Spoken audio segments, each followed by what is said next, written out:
everybody. Welcome to another episode. And in this one, we're going to be talking about freedom. Now, freedom in reality is something that is expressed a lot by the United States. So, the United States is constantly being called the land of the free, right? So, it's you're free when you're in the United States.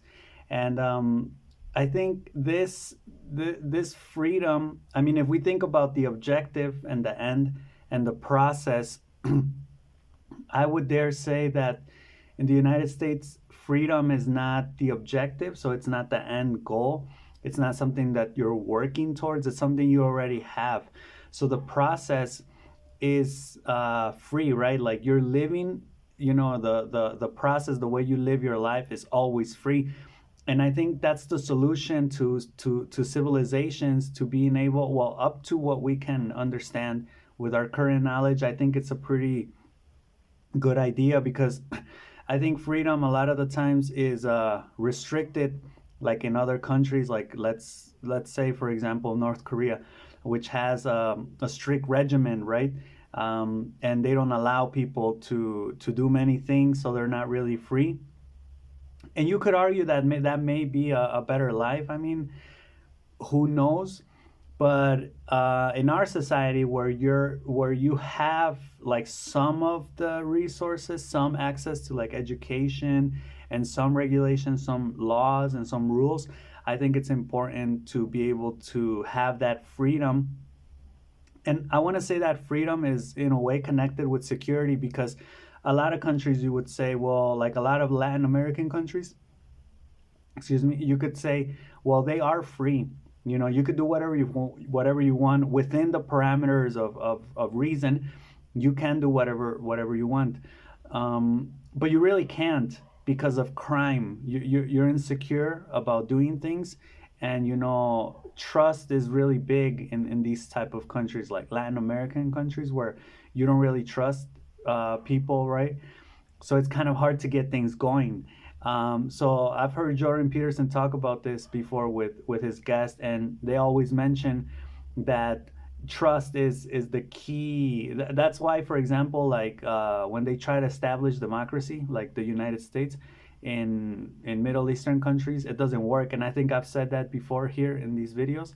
But the reason it doesn't work is because of trust, lack of trust, right? So in the United States, people trust each other, right? Kind of like in Japan, where you could leave something out in the street and nobody's going to take it, and it will be there like later on or the next day. So I thought I'd do a little bit of a Q&A here. This is a Q&A episode, after all.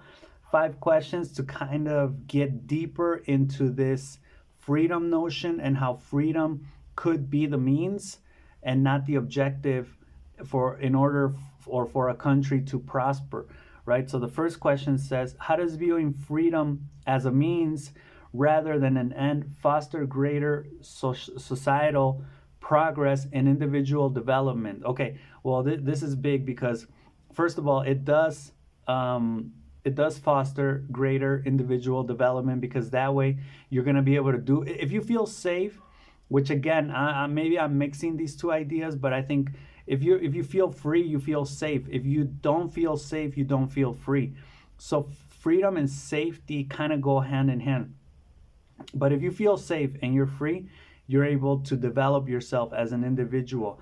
Now, how does that affect societal progress? Well, it's huge, because if you got people that are able to do whatever they want as an individual development for self growth, and they're working towards bettering themselves and towards and putting more out there for society, and if you have a group of individuals doing that, and if you have like the whole society doing that, well, society is gonna prosper, right?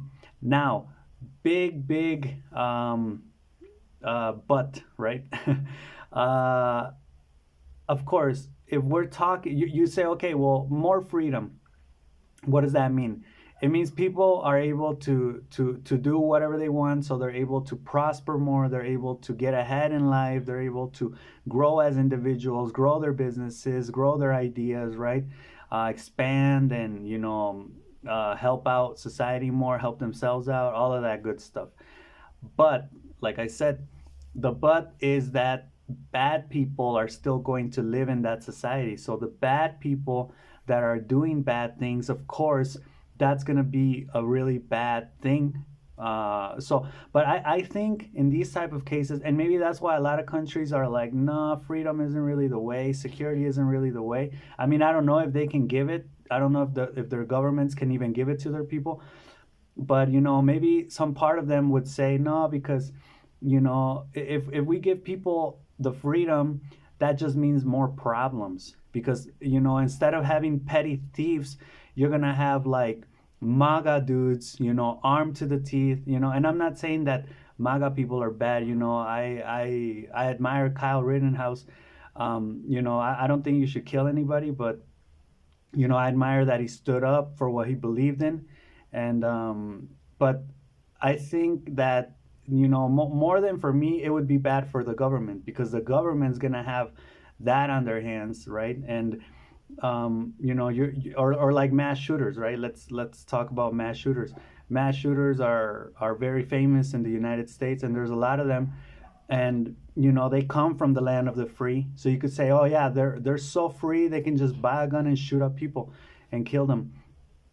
Well, yeah, I guess that's where we're at. But again, I think the the good outweighs the bad, right? Because otherwise you just have countries that are stuck, right? Like the rest of the world that doesn't really do nothing, or doesn't really do anything. Okay, let's go to the second question. In what ways does prioritizing freedom as a means encourage innovation and creativity among individuals and communities? Um, well, if you prioritize, I think when you prioritize freedom, freedom of expression, freedom to be yourself, without being judged, without being unsafe, um, you're able to connect with other people and with other ideas.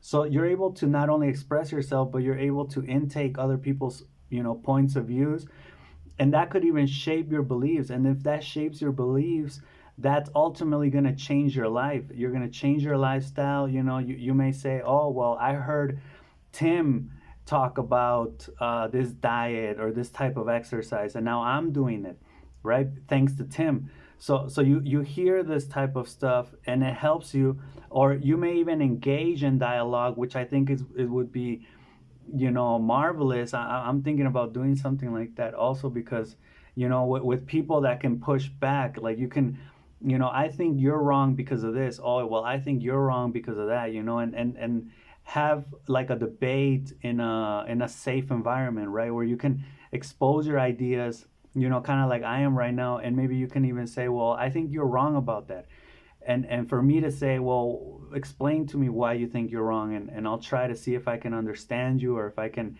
fix my ideas, because I'm not coming at you with fresh ideas. I mean with correct ideas, right? These are like spontaneous ideas that I have, and I just share them, but we're building up on them, right? Like the objective is to have freedom, right? To have that openness, and to connect with other people, right? And that's gonna encourage the communities also. Okay, the third one: can you provide examples of societies or historical contexts where prioritizing freedom as a means has led to notable advancements or cultural flourishing? I think the perfect examples would probably be like the United States, excuse me, France, where France, they're the French are kind of like, yeah, man, like we'll fucking get out the guillotine if necessary, right? Because of their culture, because of their history with the French Revolution and all that type of thing. The problem when there's revolutions, is that the people that get in power end up becoming what they hated or what they despise, right? So they overthrow the current government, and then they establish their government, but they end up being a government that other people want to overthrow. So then it's just a cycle of establishing a government, it gets overthrown, and a new government gets established, and that one gets overthrown. I was having a discussion earlier about law, and how law actually limits your freedom. But I was saying the laws that you have, I think, are should consider uh, the most possible freedoms. So like there's an example of crossing the street, right? And how, like, for example, in the United States, if you jaywalk, you get a fine. And a lot of people would say, well, that's stupid because I want to be free and cross the street wherever I want. But if you do that, you take away the freedom of the drivers that are, where their freedom is to drive down the street without having to watch out for people jaywalking, right? Like they do in Mexico. So, but the problem with a lot of governments is that when they legislate or when they make laws, they only benefit few people, and when those few people are gone, um, they really don't benefit anybody else, right? So I think the legislation and the laws should, because you could say there's a contradiction right there. It's a paradox because how can you be free when you have a lot of rules and a lot of laws, right? Because the United States is the land of the free, but it's also the land of the laws because it has a lot of laws, right? A lot of, like, you could say a lot of stupid laws. People get pulled over all the time for speeding, for having a busted tail light, where in other countries that people are walking and driving in the same, like, like, look at India or like some Middle Eastern country or some South American country, and it's crazy. There's no law for driving.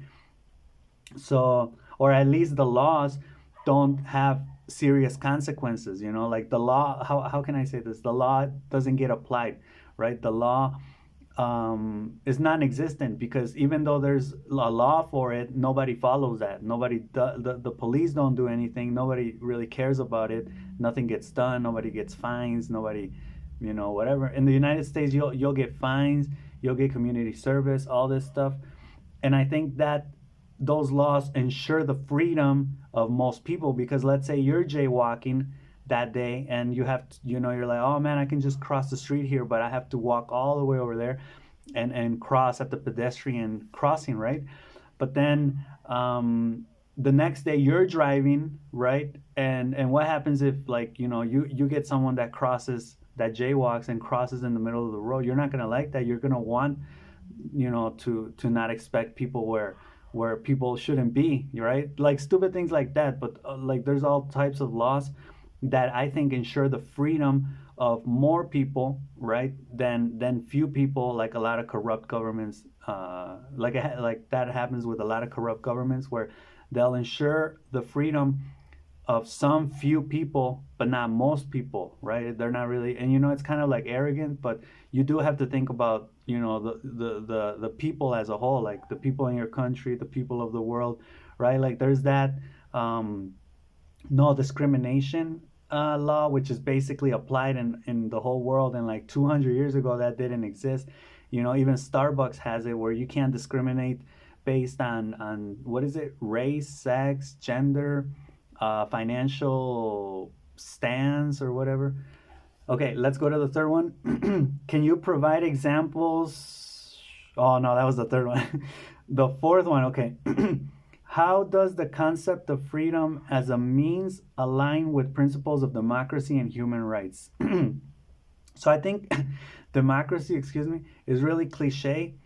I think there's no real democracy. Like in the United States, you have the Electoral College. I was actually thinking about making a video on that, but as elections are coming up in the United States and Mexico, I think there are elections in 2024 in like many parts of the world.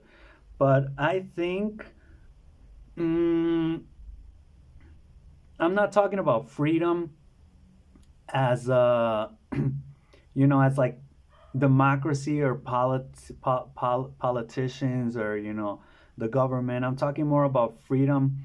I mean, they enforce the law, right, which gives the citizens or its citizens freedom. But I'm talking more about just you being able to do whatever you want and being safe about it, right? And not having to worry about am I gonna get killed or things like that. like journalists, in certain parts of the world, they get killed for reporting certain things. And obviously, they don't have freedom, right? I think in the U.S., you would get killed for some stuff, but like only certain like high level stuff. I don't even know, but like I was watching this documentary where it's called the United States of Secrets or something like that. It's a two-part documentary where they talk about how the this program where they basically I think everybody knows about it now, but where the government was spying on its citizens through emails, phone calls, text messages, all this stuff, and journalists wrote about it and they didn't get killed, right? So I mean, if like any other government, in the world maybe was doing that, and some journalists were like, "Yo, we're gonna write about this," they would have been like, "Oh yeah, you do," and it's gonna be bad. So yeah, but with human rights, I think human rights is kind of like an interesting innovation. Freedom is connected with human rights because freedom is also a human right. Like, you have the right to not be discriminated. You have the right to be treated with dignity. I'm gonna look them up because I don't really know the basic human rights. I think they're in the United Nations Charter or something like that. But yeah, like the first three to five, you always find them in constitutions, which are, the right to life, the right to happiness, the right to liberty, the right, they vary like from the French one to the United States one to the Mexican one, but they're more or less the same thing, your right to life, to liberty, to all those type of nice things. Okay, fifth and last one, so we can finish up. What potential challenges or limitations might arise when emphasizing freedom as a means, and how can they be addressed to ensure equitable opportunities for all individuals? Well, challenges, I think the first challenge is the culture, because a lot of cultures have their set ways of thinking, and this is what I mean by freedom. This is, I think, the essence. Freedom means not knowing what to do, right? So if, like, for example, the United States, they say it's a conglomerate of different cultures, but at the same time it doesn't really have a culture, right, compared to other cultures that have been around like for millennia, right? Like the Chinese, or some cultures that have been around for like thousands of years. The U.S. is relatively new. It's a relatively new culture, so it's not really a culture, and that gives you like a way for you to be able to be whatever you want. Right now, that's if you really have instrumental motivation, internal motivation. So if you that means that you really want to do things, right? Make a change in the world, make an impact, contribute. Because if you don't, then you would probably be off better just having a government tell you what to do, kind of like in North Korea. I'm sure there are people happy in North Korea, or like in Cuba, or when Cuba was communist, or the Soviet Union, where they were just like, yeah, man, like I'm just chilling, doing my piece, and the government's taking care of me. I'm fine with that, man. I'm sure there are people that like that lifestyle, and I don't judge. That's cool. But if and I don't think the whole world should be like this. But I see a lot of cultures, kind of stuck in that paradox where they're like, yeah, we have a lot of culture, like in Mexico. Yeah, we have a lot of culture, but at the same time we want to be modern and progressive, and like evolve and create and mature, and I mean, I'm like, yeah, I mean, why wouldn't you? Could you have both? mm, I think it's kind of hard to carry your past while you're headed to your future. I mean, you gotta let go of a lot of baggage. I don't think you can carry everything. You can carry some things from your past, but you have to let go of most things in order for you to, because your freedom means openness. It means it's chaos, basically. It's the unknown. It's the unconscious. It's the dark. You don't know what you're getting yourself into, right? It's exploring. It's questioning, right? It's messy. and that's true freedom. That's raw freedom. It's not a house and your family and a yard. No, it's really not knowing what you could be. That's raw potential, right? And that's what makes it so exciting. So yeah, I don't think equitable opportunities, I think the one way would be to apply the law. Basically, I don't know how you say that term. I keep getting like confused with it, or not, getting it mixed up, but I think it's something like, yeah, like basically apply the law, right? Like have, if this is illegal and a police officer sees it, stop, fine, for there to be consequences, basically.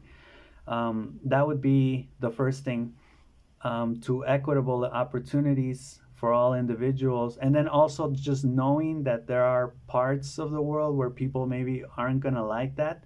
They're not going to want to be like, oh yeah, into the unknown and unconscious, and we're going to just explore and whatever. They're going to want to have their government tell them like, yo, this is the way things are, and they're like, okay, cool, thanks. um so yeah, I think those challenges, not making every culture, but as as far as the cultures that are in between that, like traditional modern paradox, I would say just let go of the tradition. It's not doing you any good.